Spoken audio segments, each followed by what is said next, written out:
Hi friends, ಅಮ್ಮನ ಕೈ ರುಚಿಗೆ ಸ್ವಾಗತ. ಇವತ್ತು ನಾಟಿ ಸ್ಟೈಲಲ್ಲಿ ಚಿಕನ್ ಸಾರು ಹೇಗೆ ಮಾಡೋದು ಅಂತ ನೋಡೋಣ. ತುಂಬ ರುಚಿಯಾಗಿರುತ್ತೆ. ಅದಕ್ಕೆ ಬೇಕಾಗಿರುವ ಪದಾರ್ಥಗಳು: ಈರುಳ್ಳಿ,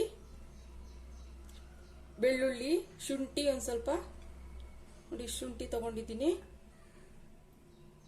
ಧನಿಯಾ powder 3 spoon, tomato 2 medium size, ಒಣಮೆಣಸಿನ್ಕಾಯಿ ಒಂದು 10 ರಿಂದ 15, ನಮ್ಮ ಖಾರಕ್ಕೆ ಹೇಗೆ ಬೇಕೋ ಹಾಗೆ, ಹುರ್ಗಡ್ಲೆ 2 ಸ್ಪೂನು, ಕಾಯಿ ತುರಿ 1 ಕಪ್ಪು. ನಮಗೆ ಥಿಕ್ನೆಸ್ ಜಾಸ್ತಿ ಬೇಕಂದ್ರೆ ಕಾಯಿ ತುರಿ ಸ್ವಲ್ಪ ಜಾಸ್ತಿ ಹಾಕ್ಕೊಳ್ಬೇಕು. ಮತ್ತು ಮೆಣಸು ಒಂದು ಅರ್ಧ ಸ್ಪೂನು, ಚಕ್ಕೆ ಲವಂಗ ಒಂದು 7-8, ಮತ್ತು ಉಪ್ಪು, ಕೊತ್ತಂಬರಿ ಮತ್ತು ಪುದೀನ. ಹೀಗೆ ಹೇಗೆ ಮಾಡೋದು ಅಂತ ನೋಡೋಣ. ಈಗ ಒಂದು ಪ್ಯಾನ್ ಇಟ್ಕೊಂಡಿದ್ದೀನಿ, ಅದಕ್ಕೆ 2 ಸ್ಪೂನ್ ಎಣ್ಣೆ ಹಾಕಿದ್ದೀನಿ. ಈಗ ಅದಕ್ಕೆ ಈರುಳ್ಳಿ,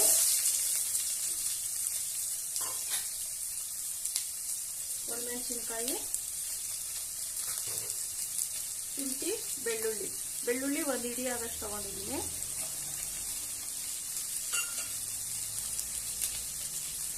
ಚಕ್ಕೆ ಲವಂಗ ಮೆಣಸು,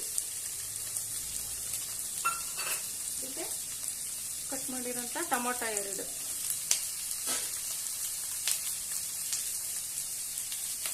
ಮತ್ತೆ ಸ್ವಲ್ಪ ಪುದೀನ. ಇದು ಚೆನ್ನಾಗಿ ಫ್ರೈ ಮಾಡ್ಕೊಳ್ಳೋಣ.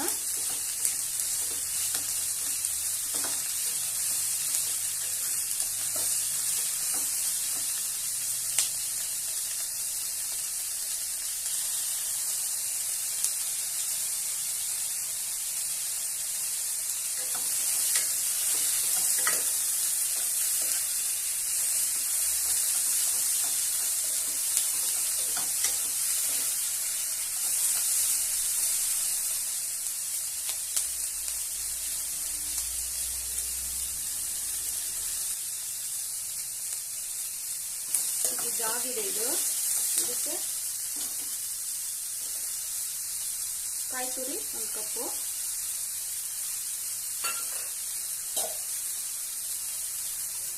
ಕೊತ್ತಂಬರಿ,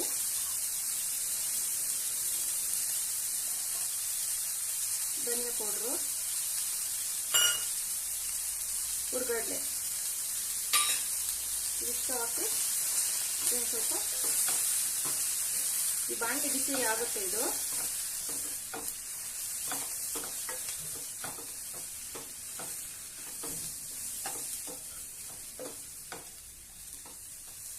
ನೋಡಿ, ಈ ಥರ ಚೆನ್ನಾಗಿ ಫ್ರೈ ಮಾಡಿಕೊಂಡು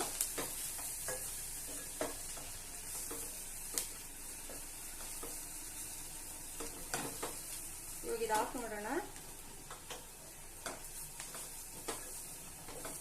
ಸ್ವಲ್ಪ ತಣ್ಣಗಾಗ್ಲಿದ್ದು ಆಮೇಲೆ ಮಿಕ್ಸಿ ಮಾಡ್ಕೋಬೇಕು.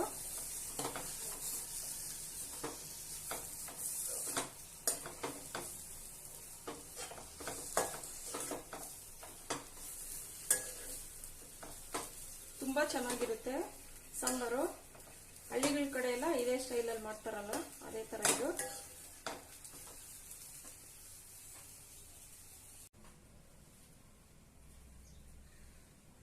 ಈಗ ಇದನ್ನ ಮಿಕ್ಸಿ ಮಾಡ್ಕೊಳ್ಳೋಣ.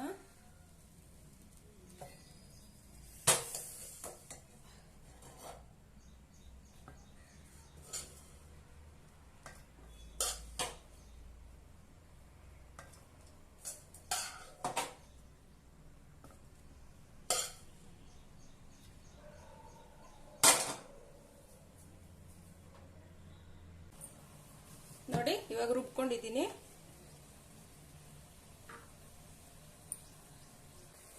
ನೋಡಿ, ಕುಕ್ಕರ್ ಇಟ್ಕೊಂಡು ಚಿಕನ್ ಹಾಕೊಂಡಿದ್ದೀನಿ. 1.5 kg ಇದೆ ಚಿಕನ್ನು. ಅದಕ್ಕೀಗ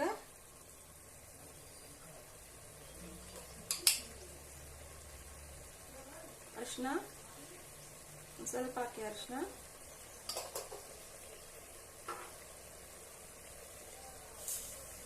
ಮತ್ತೆ ಉಪ್ಪು ಒಂದು ಸ್ವಲ್ಪ, ಆಮೇಲೆ ಸ್ವಲ್ಪ ಹಾಕೋಣ. ಇವಾಗ ಒಂದು ಸ್ವಲ್ಪ ಹಾಕಿದ್ದೀನಿ.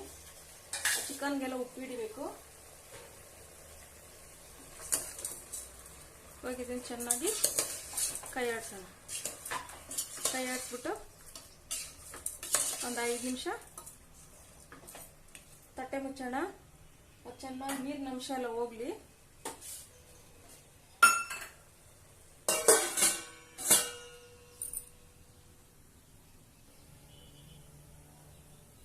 ನೋಡಿ, ಈಗ ನೋಡೋಣ. ನೀರಿನ ಅಂಶ ಎಲ್ಲ ಹಿಂಗಿದೆ ಚೆನ್ನಾಗಿ. ಈಗ ಅದಕ್ಕೆ ರುಬ್ಬಿರೋ ಅಂತ ಮಸಾಲೆ ಹಾಕೋಣ.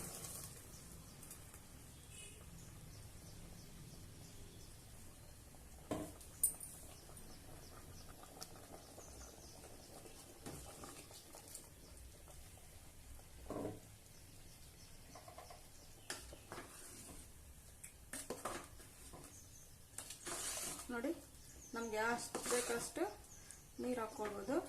ಗಟ್ಟಿ ಬೇಕು ಅಂದ್ರೆ ಇಷ್ಟೇ ಸಾಕು. ನೀರು ಬೇಕು ಅಂದ್ರೆ ಸ್ವಲ್ಪ ತೆಳು ಬೇಕು ಅಂದ್ರೆ ಸ್ವಲ್ಪ ನೀರು ಹಾಕೊಳ್ಳಿ. ನಾನು ಸ್ವಲ್ಪ ನೀರು ಹಾಕ್ತೀನಿ ಇದಕ್ಕೆ. ನೋಡಿ, ನಾನು ಸ್ವಲ್ಪ ನೀರು ಹಾಕ್ತೀನಿ.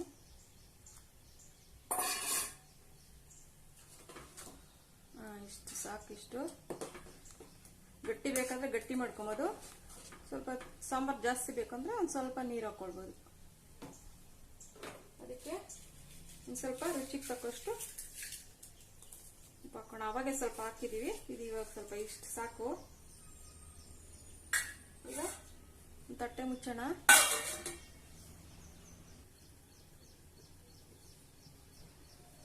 ನೋಡಿ, ಈಗ ಕುದಿ ಬರ್ತಾ ಇದೆ. ಇದೀಗ 10 ನಿಮಿಷ ಬಿಟ್ಬಿಟ್ಟು ಚೆನ್ನಾಗಿ ಬೇಯಲಿ. 10 ನಿಮಿಷ ಬೇಕಿದೆ ಚೆನ್ನಾಗಿ ಬೇಯಕ್ಕೆ.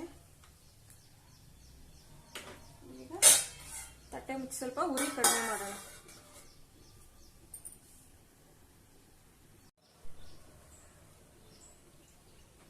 ನೋಡಿ ಫ್ರೆಂಡ್ಸ್, ಈಗ ಆಗಿದೆ ಚಿಕನ್ ಸಾರು. ತುಂಬಾ ರುಚಿಯಾಗಿರುತ್ತೆ. ಮುದ್ದೆ ಜೊತೆ, ಚಪಾತಿ, ಅನ್ನದ ಜೊತೆ ಎಲ್ಲ ನೀವು ಒಂದ್ಸರಿ ಈ ತರ ಟ್ರೈ ಮಾಡಿ. ಈಗ ಸರ್ವಿಂಗ್ ಬೌಲ್ಗೆ ಹಾಕೋಣ.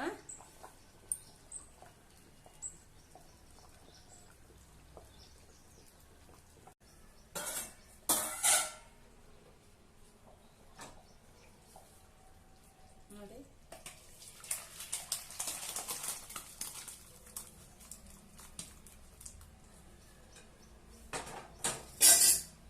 ತುಂಬಾ ರುಚಿಯಾದ ಚಿಕನ್ ಸಾಂಬಾರ್ ರೆಡಿ ಆಗಿದೆ.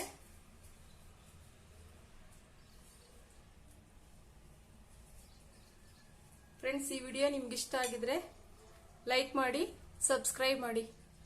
Thank you friends.